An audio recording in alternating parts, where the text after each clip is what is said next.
Hello my dear friends, आज मैं आप लोग के लिए हाइड्रेटेडिफॉर्म मोल के फॉलो प्रोटोकॉल के बारे में वीडियो लेकर आई हूँ। This is in continuation with my previous video.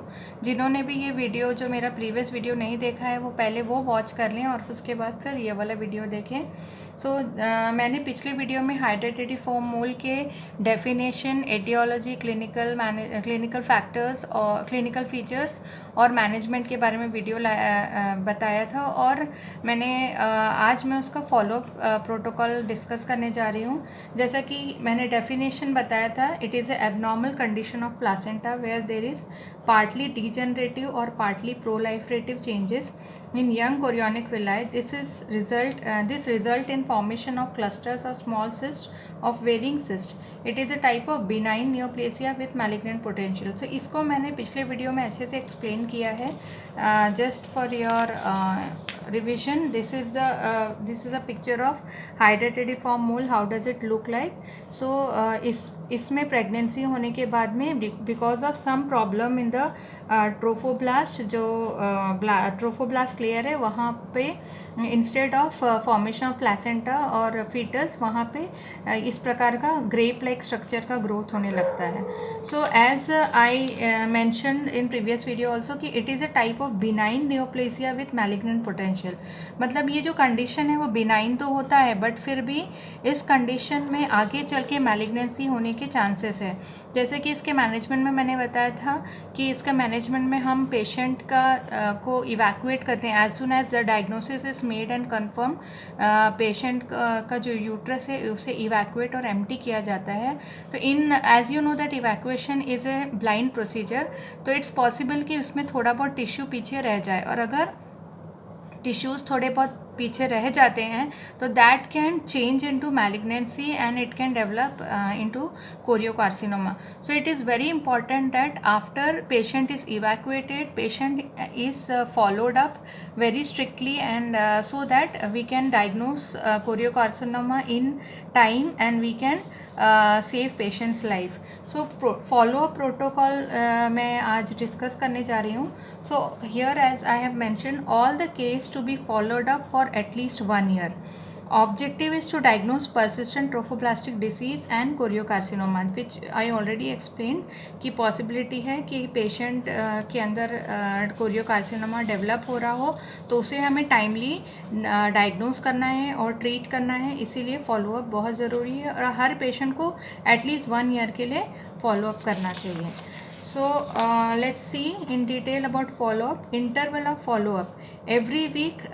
हमें कब कितने दिन में पेशेंट को फॉलोअप के लिए बुलाना है. तो it should be every week till HCG is negative. जब पेशेंट हर बार आती है तो हमें उसे HCG का लेवल हम चेक करते हैं. तो अगर HCG जब तक ये निगेटिव नहीं हो जाता उसे हर हफ्ते आना है और once negative every month till 6 month. और जब HCG निगेटिव हो जाता है, सपोज इवैक्यूएशन के 6 वीक्स में हमें पता चलता है कि HCG निगेटिव हो गया है तो उसके बाद पेशेंट को हर मंथ बुलाना है till 6 months. Okay. And patient must not get pregnant during follow up, so advice well on contraception. ये हमें ध्यान रखना है कि अगर पेशेंट इस पीरियड में प्रेग्नेंट हो जाती है तो हमें उसके जो न्यू प्रेगनेंसी की वजह से HCG राइज होने लगेगा तो देयर विल बी कन्फ्यूजन कि ये जो HCG है वो is it because of the new pregnancy और is it because of the choriocarcinoma. So you have to make sure that patient does not get pregnant during this follow up period. Now let's see the follow protocol. यानी हर बार जब patient आती है हर visit में तो हमें उसका क्या क्या चेकअप करना है. तो सबसे पहले जो है वो है history taking. Specially history taking means हम पेशेंट को का पूरा फिर से उसको साइन एंड सिम्टम्स या कुछ कंप्लेंट्स है क्या वो सब पूछेंगे. तो specially you have to inquire about irregular vaginal bleeding, cough, breathlessness और हेमाप्टाइसिस. पेशेंट को खासकर हमें पूछना है कि कुछ फिर से ब्लीडिंग तो नहीं हुई या फिर खांसी हो रही है या ब्रेथलेसनेस है या वॉमिट मीन्स स्प्यूटम में ब्लड आ रहा है, ऐसा कुछ है तो you have to find out. Then second thing which we have to do is abdominal and pelvic examination. तो during this we have to check for involution of uterus, यानी कि यूट्रस का साइज़ जो है फिर से कम हो रहा है या नहीं. You know that after pregnancy uterus starts involuting, यानी अपने आप वो छोटा होने लगता है.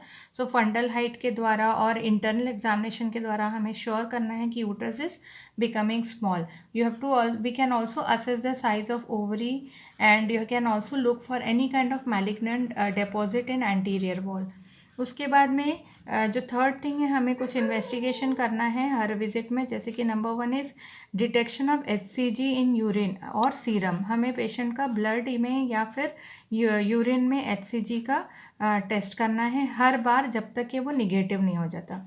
और another thing which we can do is chest X-ray, in which we can get some shadows to find if there is any kind of metastasis. We can find out through chest X-ray. So these are the things we have to do for during every visit. Then follow up. During follow up, if following events happen, then we have to start chemotherapy for patient. जब patient follow up के लिए आ रही है, तो अभी जो मैं आगे के पॉइंट्स बोल रही हूँ, इन सारे केसेस में हमको पेशेंट के लिए केमोथेरेपी स्टार्ट कर देना है. तो पहला चीज़ क्या है, if HCG is not following in stipulated time, यानी 10 to 12 वीक्स, अगर इवैक्यूएशन के 10 to 12 वीक्स तक भी HCG कम होना नहीं शुरू हो रहा है, तो हमें उसको केमोथेरेपी स्टार्ट कर देना चाहिए. Then second thing is, if HCG is rising, instead of falling, HCG starts rising, then post evacuation bleeding. अगर पेशेंट आती है और बोलती है कि उसे ब्लीडिंग हुआ, when follow up is not sure, like अगर पेशेंट सपोज आपके हॉस्पिटल में कहीं बहुत दूर से आई है, कोई गांव से आई है, और आपको डाउट है कि she may not come regularly for follow up, in that case and evidence of metastasis, जैसे कि मैंने अभी बताया कि हम लोग चेस्ट एक्सरे कर रहे हैं या फिर हम लोग पेशेंट को एग्जामिन कर रहे, तो हमें कुछ भी ऐसा डाउट लगता है कि उसको मेटास्टेसिस हो रहा है, तो ऐसे केसेस में, या फिर risk factor which suggest of chances of malignancy, यानी पेशेंट का कुछ फैमिली हिस्ट्री है या कुछ ऐसा रिस्क फैक्टर्स है जिसमें हमको डाउट लगता है कि शी में गेट मैलिग्नेंसी, तो इन सारे पेशेंट्स में हमको प्रोफिलैक्टिक केमोथेरेपी स्टार्ट कर देना है. See again I have mentioned here, prophylactic chemotherapy may be also given in high risk group and follow up facility is not poor. This I already mention कि जहाँ पे follow up होने का कोई doubt है, हमें लगता है कि पेशेंट में नॉट कम फॉर फॉलोअप, या फिर अगर पेशेंट में कोई रिस्क फैक्टर्स है, तो इन सारे केसेस में हमें पेशेंट को केमो स्टार्ट कर देना है. No this is chemotherapy regime, मतलब हमें केमोथेरेपी में क्या देना है. So there are 2 drugs which are given. Injection methotrexate 1 mg kg per day IV और IM is given on day 1, day 3, day 5 and day 7, यानी कि पहले दिन देने के बाद फिर थर्ड डे हम देंगे, फिर फिफ्थ डे देंगे और फिर सेवन्थ डे देंगे.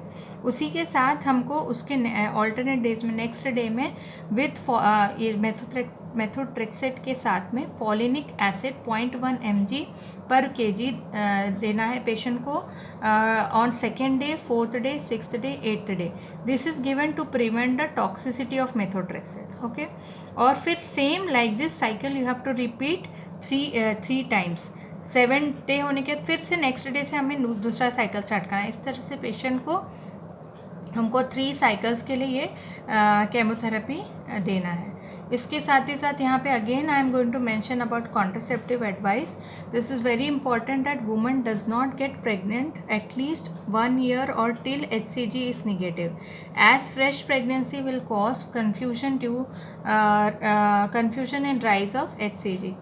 ओके, बेस्ट और हमें कॉन्ट्रासेप्शन में क्या एडवाइस देना है, that is either barrier, if the patient is desiring to have children, then barrier contraceptive, और if the patient has completed her family, then she should be advised to undergo sterilization.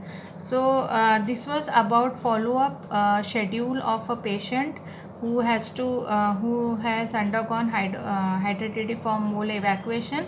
It is very important so that patient follows up, so that we can detect this choriocarcinoma in time and prevent or treat the patient from malignancy.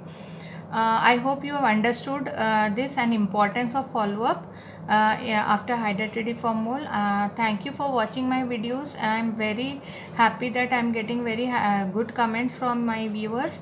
Please keep watching my video and sharing my videos. See you in next video. Bye bye.